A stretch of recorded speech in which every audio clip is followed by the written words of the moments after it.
हमारे चैनल में आपको हर तरह की जानकारी दी जाती है।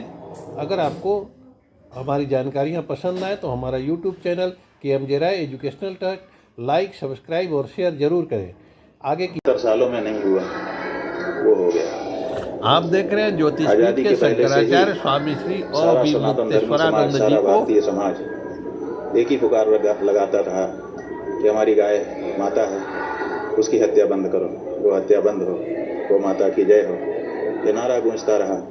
लोग चिल्लाते रहे, लेकिन कभी सुनवाई नहीं हुई। कितने मुख्यमंत्री हुए होंगे तब से सभी प्रदेशों में, कितने मंत्री हुए होंगे, कितने प्रधानमंत्री हुए होंगे, किसी ने सुना? एकनाथ शिंदे ही तो आया जिसने शिवाजी की याद हमको दिला दी। जैसे शिवाजी ने गौ रक्षा के लिए अपनी तलवार उठा ली थी, वैसे ही इस व्यक्ति ने एक निर्णय किया और गौ माता को राज्य माता का दर्जा दिया। ऐसा साहसपूर्ण और ऊंचा निर्णय करने वाला जो व्यक्ति है, क्या उसके लिए हमारे मन में भावना नहीं उठेगी?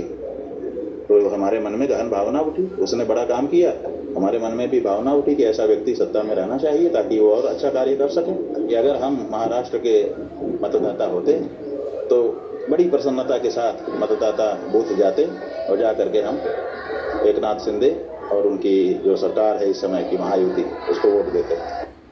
एक काही निवेदन आपल्याला देण्यात येणार आहे। तसंच वैद्यकीय संघटनेतर्फे विशेषतः डॉक्टरांच्या हल्ल्याबाबतचं एक गंभीरता दर्शवणारं निवेदन आपल्याला आपण नंतर प्रदान करणार आहोत। दरम्यान ठाणे लोकसभा मतदारसंघाचे खासदार माननीय नरेश म्हस्के साहेब यांचं देखील इथे आगमन झालेलं आहे।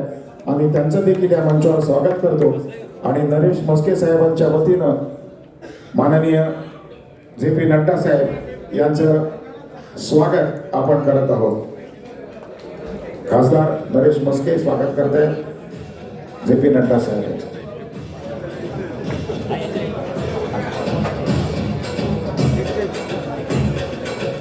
हम देख रहे हैं विधानसभा चुनाव 2024 में महाराष्ट्र में व्यापक तैयारी। भारतीय जनता पार्टी को सर्वसम्मत लोगों का भारी जनसमर्थन, महाराष्ट्र की JP नड्डा जी का आगमन, सांस्कृतिक महायुति की महातैयारी, समाज सुधारकों की भूमि भी है, वीरों की भूमि भी है। यहाँ जहाँ छत्रपति शिवाजी महाराज का नेतृत्व मिला, जहाँ आज़ादी के आंदोलन में वीर सावरकर का नेतृत्व मिला, जहाँ संविधान को स्थापित करने में BR अम्बेडकर का नेतृत्व मिला और जहाँ समाज सुधारक में ज्योतिबा फुले और अन्य लोगों का हम सबको जो मार्गदर्शन मिला है, तो सबसे पहले तो मैं इस पवित्र भूमि पर जिन लोगों ने इस तरीके से अपना योगदान किया, ऐसी महान विभूतियों को मैं नमन करके अपनी बात को प्रारंभ करूँगा। अभी हमारे दोनों ही वक्ताओं ने, हमारे प्रताप सरनायक जी ने भी और संजय केलकर जी ने भी आपके सामने ये बताने का प्रयास किया कि किस तरीके से महायुति की सरकार काम कर रही है और किस तरीके से थाने का उसमें महत्व है और थाने का नेतृत्व किस प्रकार से आगे बढ़ रहा है और हमारे दोनों साथियों का क्या क्या योगदान है, इस पर भी उन्होंने चर्चा की है।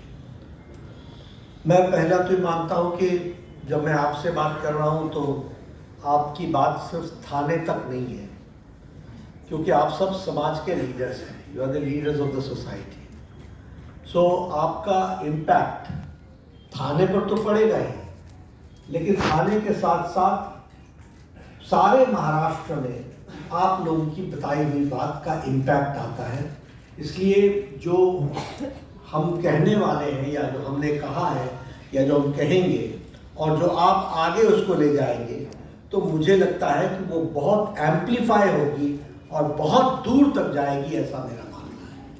इसलिए मैं ये सौभाग्य समझता हूँ कि मैं known as pro incumbency and pro incumbent. 60 साल बाद नेहरू जी तीसरी बार चुनाव जीते थे, लेकिन वो आज़ादी की लड़ाई के बाद 47 के बाद, 50 के बाद, 52 के चुनाव के बाद उन्होंने 3 बार चुनाव जीते वो आजादी की लड़ाई के बाद जो ऑरा था उसमें उन्होंने जीता। उस समय विपक्ष बहुत कमजोर था, लेकिन आज विपक्ष भी मजबूत था। और ऐसे में प्रधानमंत्री मोदी जी को आपका आशीर्वाद लगातार तीसरी बार मिला है 60 साल बाद।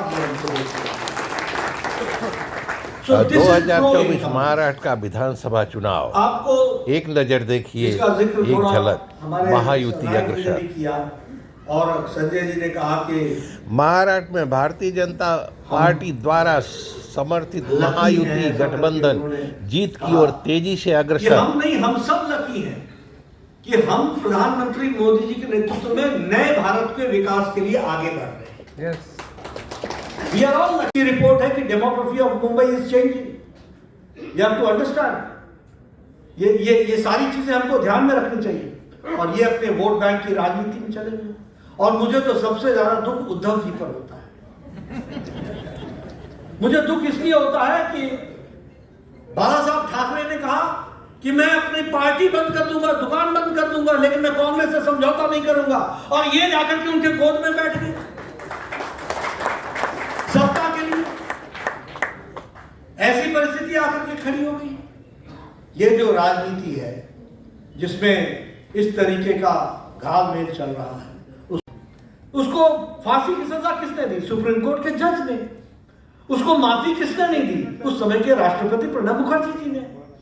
यानी कातिल हो गए प्रणब मुखर्जी जी राष्ट्रपति, और कातिल हो गया जज अफजल। हम शर्मिंदा है, तेरे कातिल जिंदा है, वो नारे सुन। और भारत हो गए तेरे टुकड़े टुकड़े, इंशाअल्लाह इंशाअल्लाह। और राहुल गांधी दूसरे दिन जेएनयू में इन लोगों के साथ जाके खड़ा हो जाता है और एक जिसको ये आरोपित है उसको अपना कैंडिडेट बनाता है। और ये राजनीति में आतंकवादी पार्टियों मोहब्बत की दुकान में नफरत का का सामान, प्रवेश बहुत ही नुकसानदायक है। राजनीति ये में नफरत का आतंकवाद सामान। बिल्कुल ही बंद होना चाहिए। ये देश को बांटने का काम करते हैं। बाटला एनकाउंटर में मारे गए टेररिस्टों को बोलता है कि सोनिया गांधी जी फूट फूट कर रोई टेररिस्टों के लिए। क्या है, क्या हो गया? और ये ओबीसी के बड़े चैंपियन बनते हैं आजकल। ओबीसी करते हैं। काका कालेलकर की रिपोर्ट आपने बाहर नहीं आने दी। मंडल कमीशन आपने बाहर नहीं आने दिया।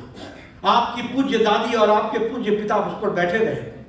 मंडल कमीशन तब लागू तो हुआ आप देख रहे हैं जब BJP की महायुति समर्थित ही सरकार करेगी केंद्र में आई। महाराष्ट्र का तब विकास। जाकर के मंडल कमीशन लागू हुआ।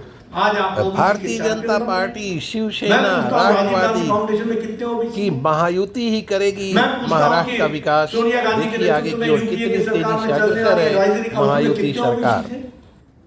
मैं पूछता हूं कि कांग्रेस वर्किंग कमेटी में कितने ओबीसी हैं? क्या आप लोग किस तरीके की राजनीति कर रहे हैं और लोगों को बरगलाने का काम कर रहे हैं? और इसलिए मैं कहना चाहता हूं कि शिंदे जी का सारा पिलफरेज होता था। अब हमारी सरकार है, डबल इंजन की सरकार चाहिए ताकि ये सारे काम आगे बढ़े और महाराष्ट्र मुख्य धारा में आगे बढ़े। और जो संकल्प लिया है 1 ट्रिलियन की इकॉनमी महाराष्ट्र को बनना है, उसको हम साकार करें, उसको हम आगे बढ़ाएं। आप लोगों ने बहुत संयम से मेरी बात को धैर्य से सुना। आप सबका बहुत बहुत धन्यवाद।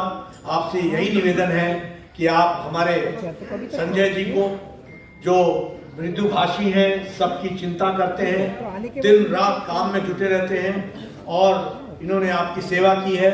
और उसी तरीके से हमारे अपने प्रताप सरनायक जी को, इनको आप चुनाव जिताइए। ये चौथी बार होगा, चौथी बार लगातार आपकी सेवा में जुटे हैं, दिन रात मेहनत करते हैं। जय हिंद, जय आपके महाराष्ट्र। हर सुख दुख में शामिल होते हैं।